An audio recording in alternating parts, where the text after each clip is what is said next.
3 is what we're looking at. No, we're thinking today about what happens when God's plans don't seem to work. And I want to ask you a question as we start. Have you ever tried to do something for God and it bombed? Have you ever tried to do something that you thought, this is going to honor God, or I think God's asking me to do it, and it doesn't work? You're frustrated. Whenever I think of that question, I go back to my college days. When I first started college, my first semester of college at Orange Coast College here, I'd only been a Christian about 3 years, and I was taking the public speaking class at Orange Coast College. And one of the assignments was to do this persuasive speech, and so I was prayerfully thought through doing a persuasive speech on the resurrection. Now, this had two motivations for me. Number one, I thought this was a chance for me to step out in faith. I thought God, and I sensed that God was going to honor that. But second, I had a friend of mine who was in the class with me. He had started coming to our college group about, I don't know, probably months before. He had made a commitment of faith, but now he was having a struggle. He was starting to think through it. Kind of the initial burn had worn off, and now he's trying to decide, do I really believe this to be true? And so my hope was that in 10 minutes, I could persuade him and the rest of the world that was in this class that Jesus really did rise from the dead and he's worth your life. And so I studied, I worked hard, I prepared. I felt very, very confident this was going to be a good moment. And if there was ever a moment of affirming my calling as a preacher, it was at the 13-minute mark of the 10-minute speech, at which point the professor said to me, Bill, it looks like you've got a long way still to go. I'm going to stop you right there. And he asked me to sit down in front of the whole class. So as you can imagine, I felt quite humiliated by the experience. But if any of you have taken this class before, you know what happens next, right? Everyone has a 3x5 card, and they all write their little comments of everything that they can tell you of how to improve your public speaking, because they've had 4 weeks of class, so they've kind of figured it out. Most of the students are pretty generous because they know at some point they're going to also receive some critique. But those that have now become professional Yelpers, those are the folks that were kind of giving you a little something more rich to work on. But the humiliation of the moment and listening to everything and everything that happened, probably the thing that stung the most was reading the card from my friend. And I could tell that not only had I failed in the speech, I had completely let him down. I think I had put him in a worse situation than before. And so I can remember driving home. And it wasn't, the embarrassment turned to anger. And the feeling of, wait a second, God, you're supposed to be there in moments like this. You're supposed to help me in moments like this. This is not how it was supposed to turn out.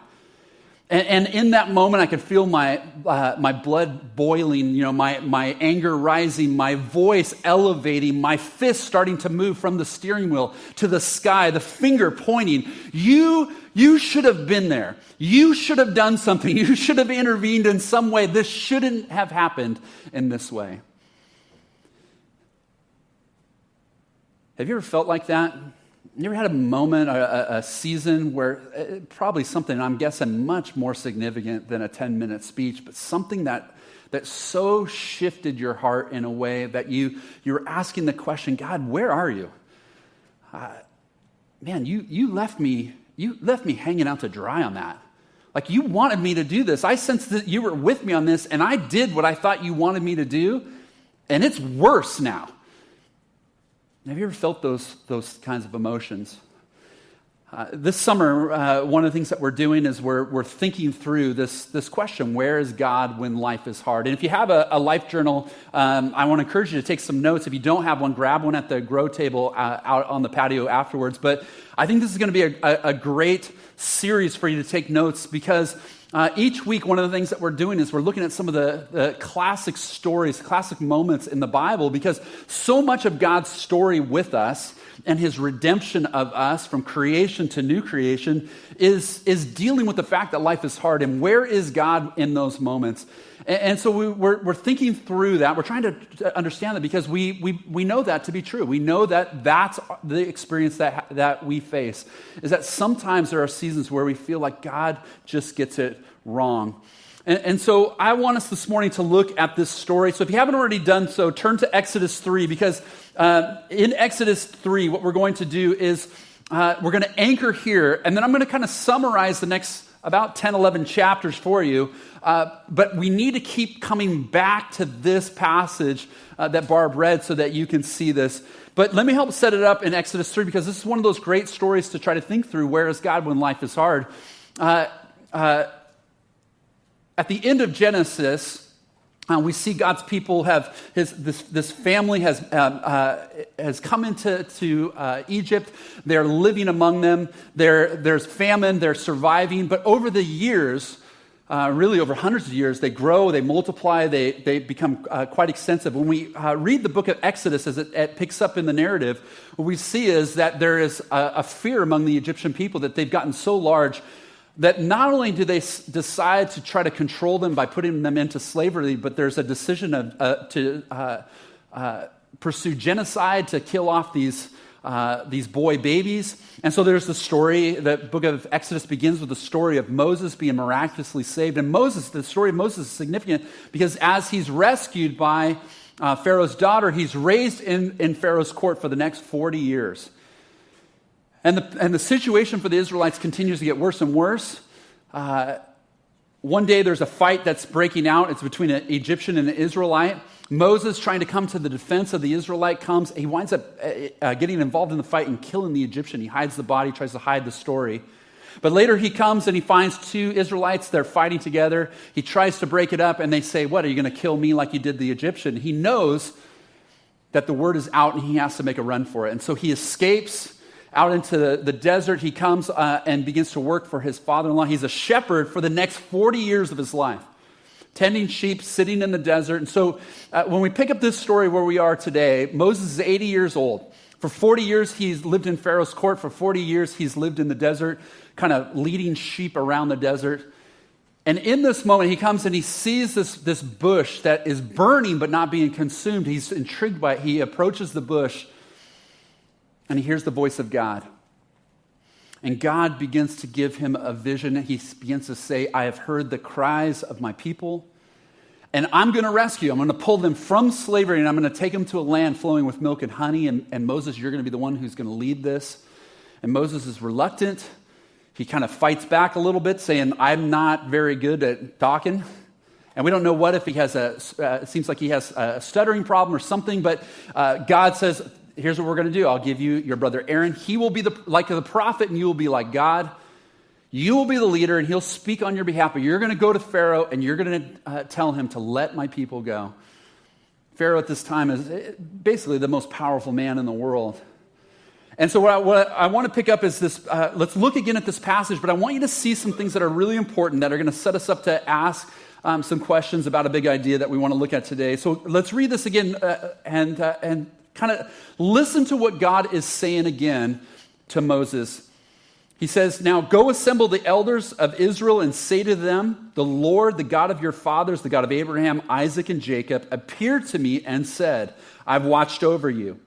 I have seen what has been done to you in Egypt, and I have promised to bring you out of your misery in Egypt into the land of the Canaanites, Hittites, Amorites, Perizzites, Hivites, and Jebusites, a land flowing with milk and honey. The elders of Israel will listen to you.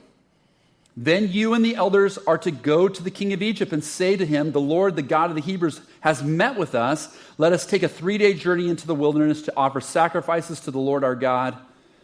But I know that the king of Egypt will not let you go unless a mighty hand compels him.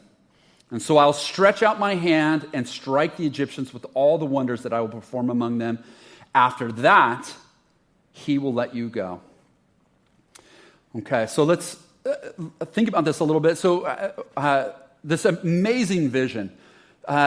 If you think of everything that we've sung this morning, this is what's being communicated. God is saying, "I am faithful. I'm a God of covenant. I have heard you. I am compassionate. I am going to rescue you. I have been pursuing you. I've been watching you." And he gives this beautiful vision of where he's going to take them. And so in chapter 4, what we see is that Moses does what he's required to do. He calls the elders together. He shares this vision. And one of the things, I notice this on the screen, so I want you to see how this story continues to elevate. Chapter 4, verses 29 and 30, it says this, that Moses and Aaron brought together all the elders of the Israelites. And Aaron told them everything the Lord had said to Moses. He also performed the signs before the people, and they believed.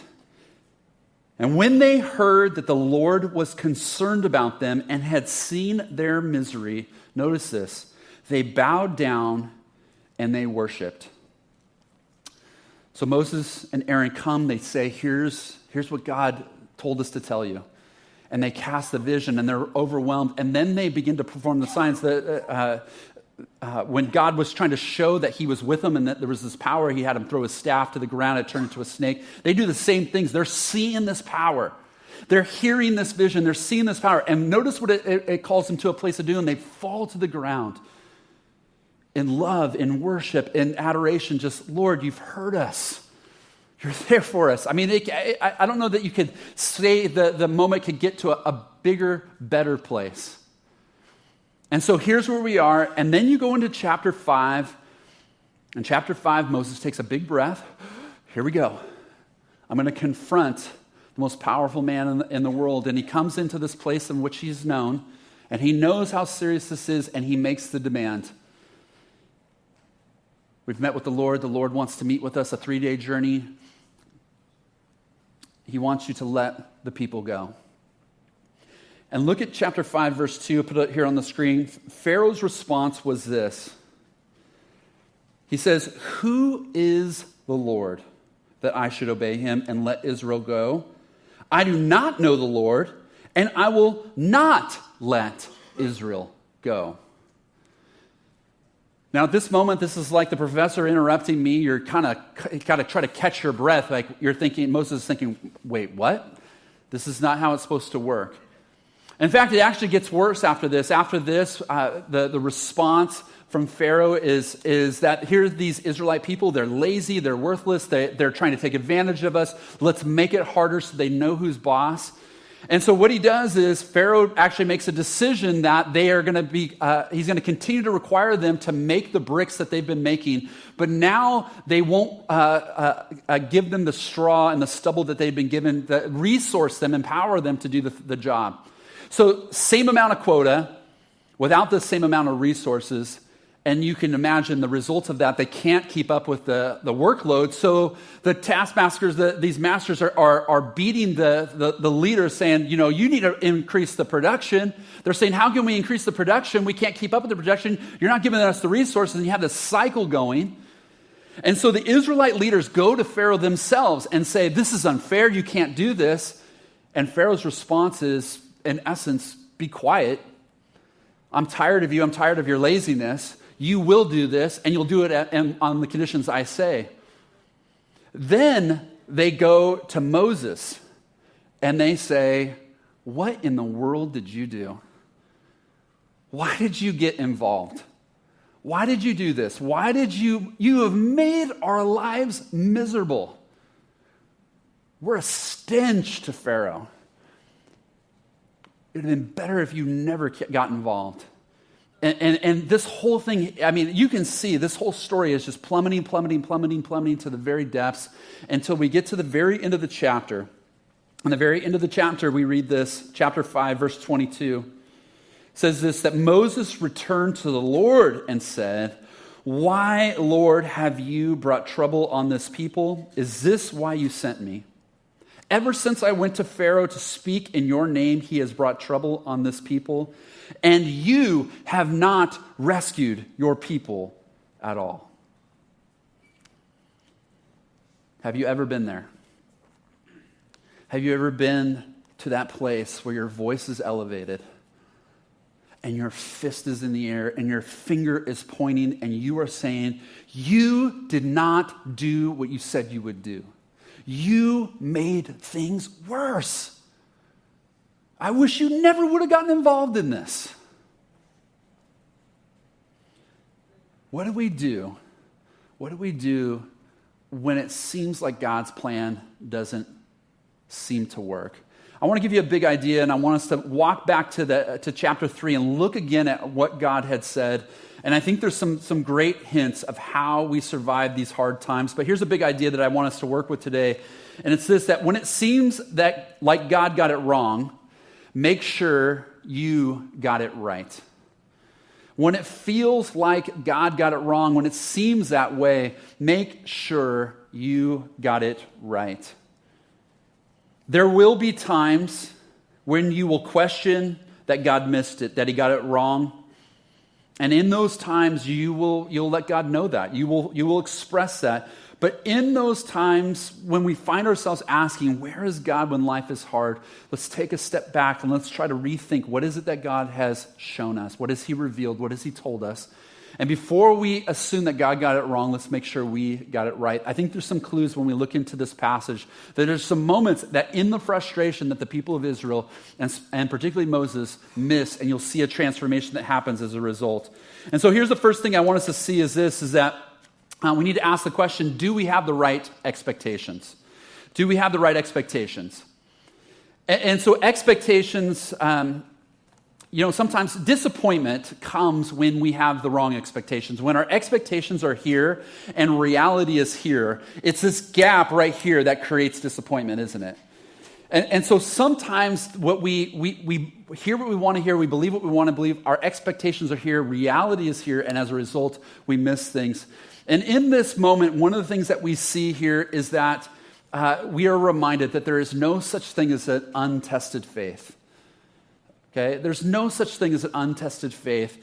And so as we walk into the story, we see this idea. Remember back in verse 18 that we see that this is one of the things that is true, is that one of the things that he made true to Moses is unless a mighty hand moves him. He's not going to do what you want to do. So I'm going to have to stretch out. So God actually gave the expectation. When we look at the original vision, one of the things that he said is, I'm going to do all this. But he gives a hint. It's going to get difficult. And I'm going to have to work in a unique and powerful way to make this happen. And as the story begins to dip, as the expectations were higher than reality, the reality wasn't, hey, God is going to do this, but remember what he said. It's going to take a mighty hand. And I don't know when or where that's going to happen, but we got to be ready for this. One of the things that we have to be prepared for in our faith is this, that there's no such thing as an untested faith. Jesus made that abundantly clear. In fact, one of the key scriptures I think for us in this series is this. Jesus said, in this world, you will have trouble.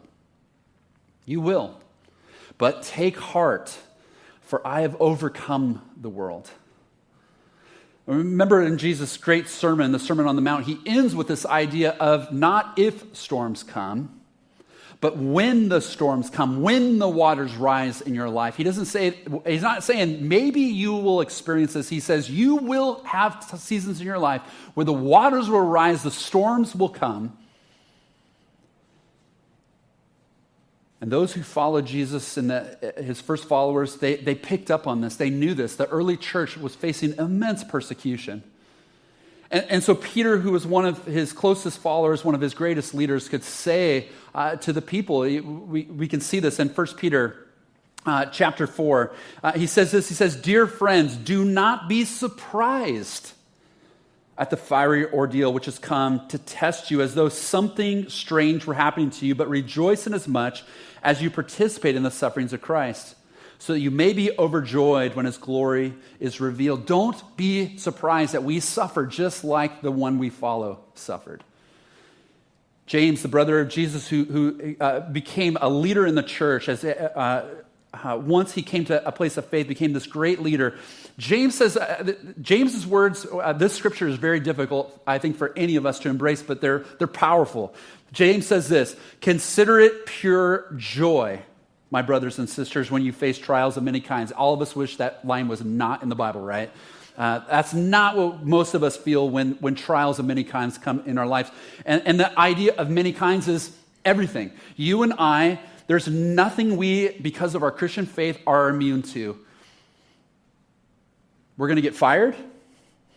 Some of us are going to experience health issues. We're going to experience relational issues. These things are going to come into our lives. And James says to us that consider it joy. Why? Because God's at work. He's doing something as he's testing our faith so that he can produce perseverance. Perseverance has to finish its work so that you'll be mature. You'll be complete. You won't lack anything. the testing, the allowing these things to happen. He's building us up. When I think of these kind of tests, I'm struck. I go back. The first time I met my wife's dad, it was a pretty intimidating moment for me because Kim's dad, he owned a car dealership with his brother, and he was on television as Friar Tim. He was like this little kind of funny guy on, you see these guys that do their own commercials. My father-in-law was one of those guys. And so he was a bigger-than-life personality. And so I'm meeting him for Christmas. I'm going over to the girlfriend's house for Christmas. We've only a few months graduated from high school. I'm coming over. And so I walk in the house. I shake his hand. Hello, Mr. Connor. Good to meet you. And he says, Bill, good to meet you as well. Can I get you a beer? Okay, I'm 17 years old. Now, in this moment, I want you to know something. This was one of those moments in which I understood maybe a little bit what philosophers and physicists try to, the time-space continuum slowing down in my mind, because I am racing to a decision of how am I supposed to respond to this question. Because if I say yes, he's going to say, oh, really? And how old are you again? 17? Really? Is this what I should be expecting with my daughter? So I'm like, yes, that's not the right answer. Yes, but what if I say no? And he says, oh, really? You too good to have a beer with me, preacher boy? I don't know what is the right answer. And so I'm racing, and all of a sudden I realize, so I just respond, no, thank you. My voice probably gets, no, thank you. Water will be fine. And I'm just sweating profusely. Now, 20 to 30, I guess probably about 30 years later, I've come to really appreciate that moment because I have a middle school daughter. And I've come to see that this is a wonderful tool that I'm going to use myself someday. And so, young men, you come a-calling on my daughter. Don't think you're going to text and honk at the door. No, you're going to walk in to my house. You're going to knock on the door. You're going to meet me. You're going to shake my hand. And when you come in, I'm going to have one beer sitting in my refrigerator waiting for you. And I'm going to ask you, young man, would you like to have a beer with me? And I'm going to watch you sweat and see how you respond, because the testing of your faith produces perseverance.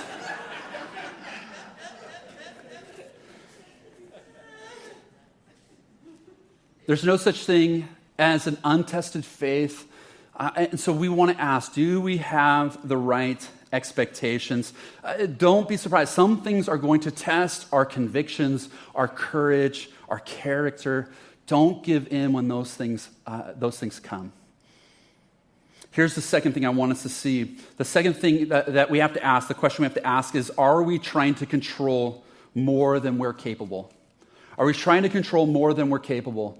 Now, what's fascinating in the story is that when you listen to God's instructions and then you actually read through the story, you'll actually see that there are a couple times that we saw. So remember, God said this: you're going to take the elders to go meet with Pharaoh. Now, here's where scholars really wrestle with the story a little bit, because some of the things seem to hint at the idea that Moses perhaps is trying to control the narrative a little too much. So when Moses and Aaron went, there is no mention that the elders went with them. Now, we don't know whether they were there or not, but there at least is no mention. And so at least there's a question. When you get to this dip in the story, some of the question is, well, did he follow the directions? Wasn't he supposed to take the elders so that they would see this firsthand? A second interesting dynamic is that you see that once Pharaoh says no, Moses begins to add this whole idea in chapter 5 that if you don't let us go, that God's going to rain down these plagues and bring this punishment upon us. He's never said this, right, in that first part. He never said those things. So is Moses kind of free-willing on his own? Is he kind of working this out a little bit on his own? At least we have to wrestle with the question, is Moses trying to control the narrative? And I don't know about you, but I find myself many times trying to control the circumstances. God has asked me to do something, and I decide, you need a little help. Let me offer a little help to you. It's kind of like bowling. What do you see when you're watching, when you and your friends go bowling and you're watching your friends bowl? Once they let go of the ball, what do you see? What do your friends do? What does your family do, right? Right, I can see you guys. You're all like this. Like you try to coach the ball. Once the ball is out of your hand, what do people try to do? They try to coach the ball over with their hands and their voice. Get over, right, left, whatever. They start telling, where the ball needs to go. They're kind of doing this little shimmy, trying to coax it over and get the ball where it needs to go. And this is the challenge, right? Because as one guy says it, he says, really, the joy of bowling is once you let it go, you got to let it go. And this is very true in obedience too, isn't it? That once God says to do something and says, just trust me and let it go, we got to let it go. And not try to add this artificial help to it ourselves.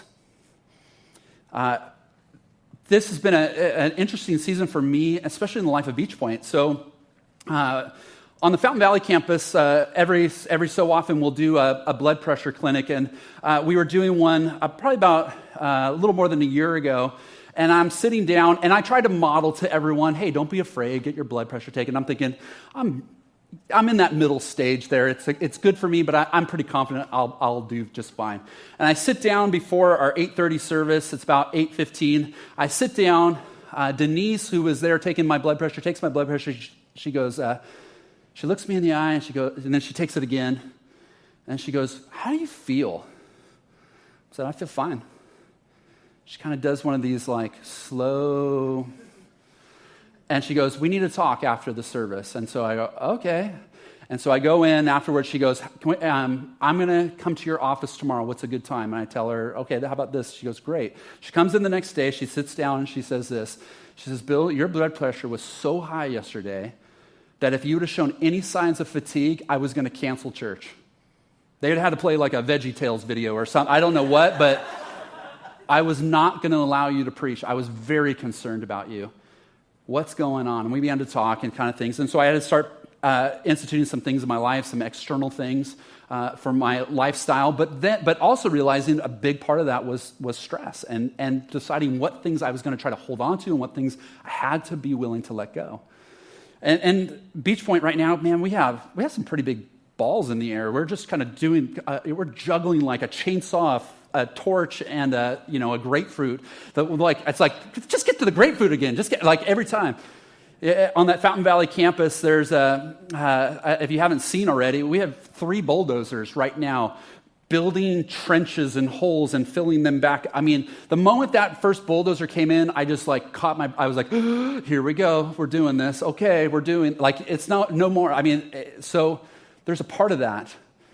Planting a church, starting a new service, starting this new campus, all this, there's so many pieces that Ken and I sit there and we think, what is it that God's told us to do and what are we adding to it? And we're wrestling with all the pieces that it takes to do all this. And so there's all these pieces that go on. And so I'm learning. And so one of the blessings that I have and our staff have, there's folks who pray for us, one from this campus, one from the other. And recently, after praying for me, they gave me a card, and it was filled with Bible verses, and I was reading through the verses. But strange enough, that every verse seemed to have this idea. The one that stood out to me was Proverbs 3, 5, and 6. Trust in the Lord with all your heart, and lean not on your own understanding. Man, I am strategic. It is a blessing God has given me to think strategically about the local church, our churches, but also the church in whole. I get to mentor pastors and help with them. It is a blessing and it can be a curse because my brain cannot turn off. I cannot stop thinking about how we could fix, tweak, change, whatever. And so as I've been working through this passage over the last months, I've just been reminded, are you trying to control too much? What has God asked you to do? Are you just holding to that? When I think back to that speech and the struggle through that, part of that is trying to wrestle through the struggle of God saying to me, look, all I wanted was faithfulness. I'm not concerned about your grade. I'm not grading you based on your performance. But I love your faithfulness, and I love your desire to risk for me. I can use that.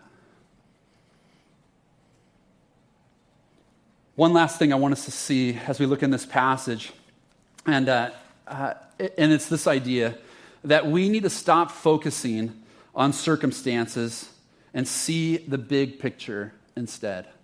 We need to stop focusing on circumstances, see the big picture instead. And so from chapter 5, from the conversation to the airing out, you have nothing but the story being filled with the circumstances going from bad to worse to terrible.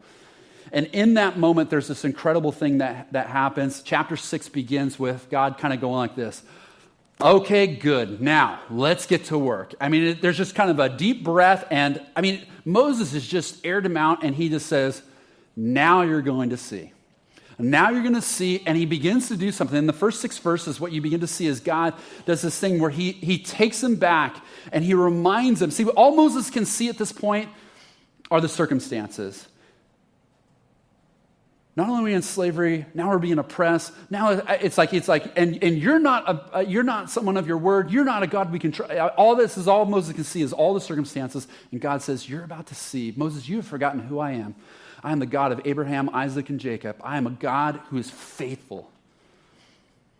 I make a promise and I stick to it. I make a covenant and you may give up on it, but I will not give up on it. And he reminds them again and again who he is. And then he reveals something even bigger about his power. He says, up to this point, you've only known me as God Almighty, but now you'll know me as the great I am, Yahweh. You will know me as everything is because I am. I'm the one who made everything, and I'm the one who holds it all together. I am who I am. And he reminds them of these things.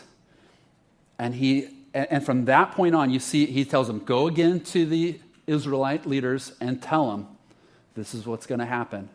Moses does, and he says, okay, guys, I know you've heard this story, but here's what's going to happen. They're like, get out of here. Get out of here. So he comes back to God and says, how in the world is Pharaoh going to listen to me if the Israelites won't? He goes, now you're about to see my power, and now you're about to see what happens. And in the next chapters, you see God doing exactly what he said he was going to do. He knew Pharaoh well enough to know, when I make this ask of him, his pride will sink in so deep, his heels will dig in so deep that he will not want to give up, and so he will fight you. And so it will have to come down to me forcing this issue, and he does. Every single plague that happens of those 10 plagues, God is showing his greatness, that he is Yahweh, the great I am, because every single one of the plagues in some way kind of, I would say, in essence, mocks an Egyptian God. It shows, you think this is a God? I will show you who the real God is, the one true God is. You don't know who Yahweh is, the Lord? You will now see who the Lord is. And every single plague along the way until finally Pharaoh says, go, get out. And he sends them all out. Now, as they leave, God does something fascinating. He does this. He could have taken them straight across to this land, but instead he does this little U, this little dip, and he brings them down to the sea. And he has them camp there. And as he has them camp there, they're kind of waiting, and then Pharaoh goes, what in the world did we do? We just lost our workforce. And so he gets all his soldiers, the chariots, the horsemen, everyone, and this violent army comes with vengeance on their mind. And so now imagine being the Israelite people, and you are pinned in between an uncrossable sea and a vengeful army, and you can imagine what they felt.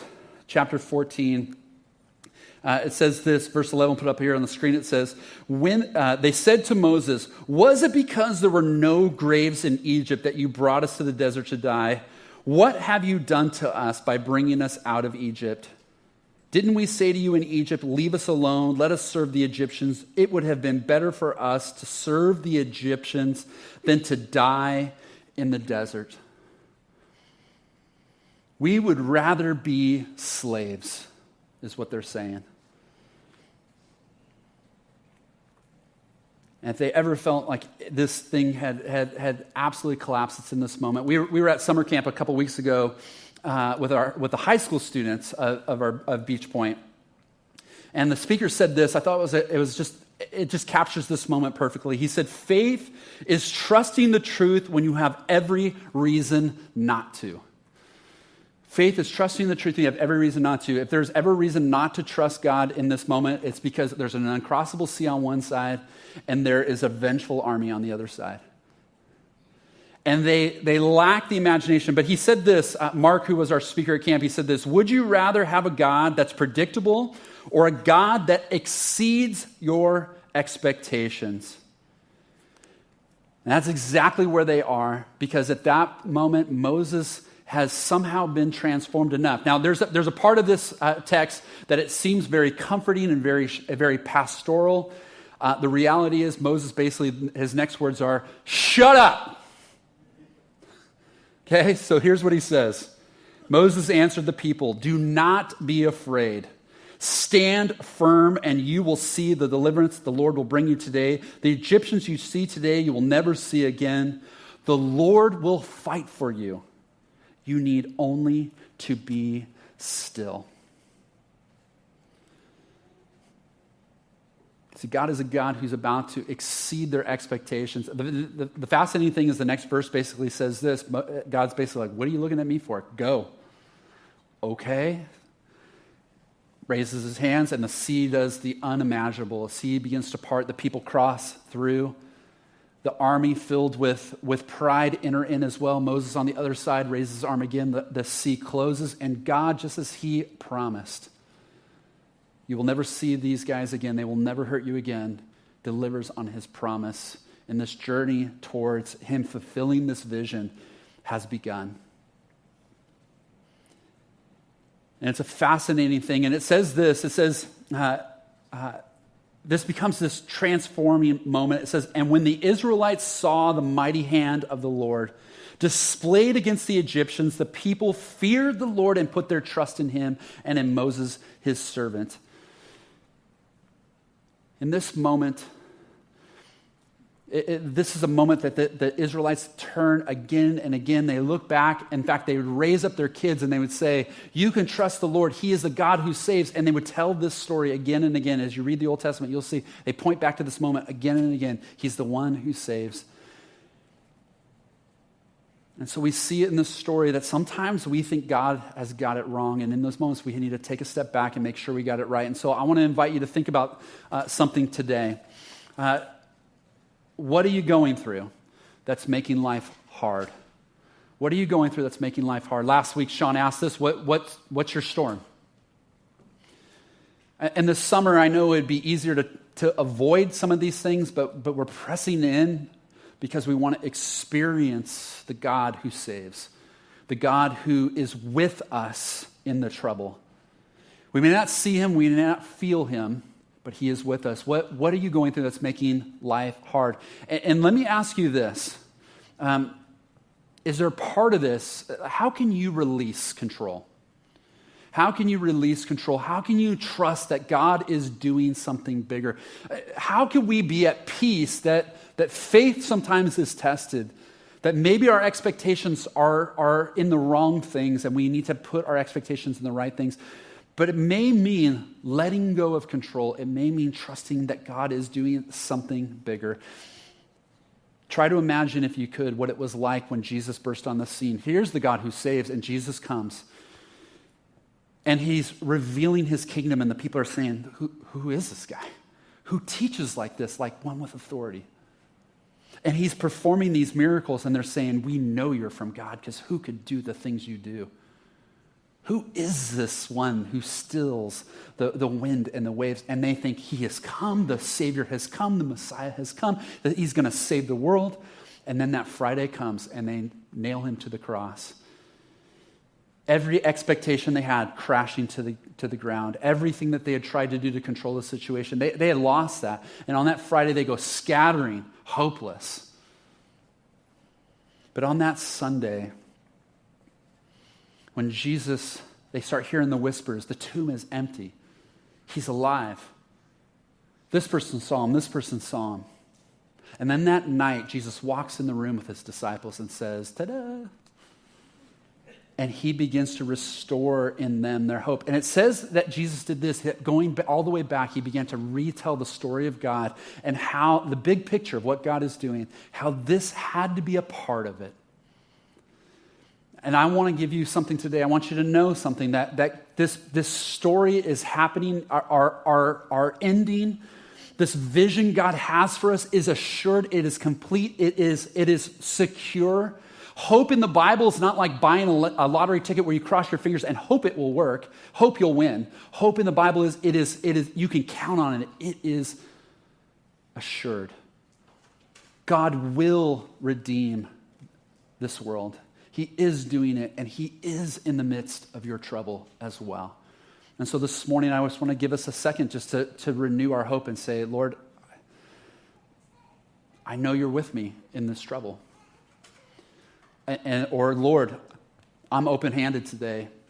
Show me what I'm controlling. Because if you're controlling it, you are going to make your life worse, physically, emotionally, spiritually. Today, you got to let go of the things that you need to let go of. And ask him, Lord, show me the bigger picture. Remind me of the bigger picture. Give me the vision of where you're taking all of this. And so let's bow together. Let's pray. Take a moment just to think through that, to pray through that in a moment. Maddie and Haley will lead us through these final songs, and we can sing these as prayers. But just ask God, Lord, confess where you're struggling, where it's hard.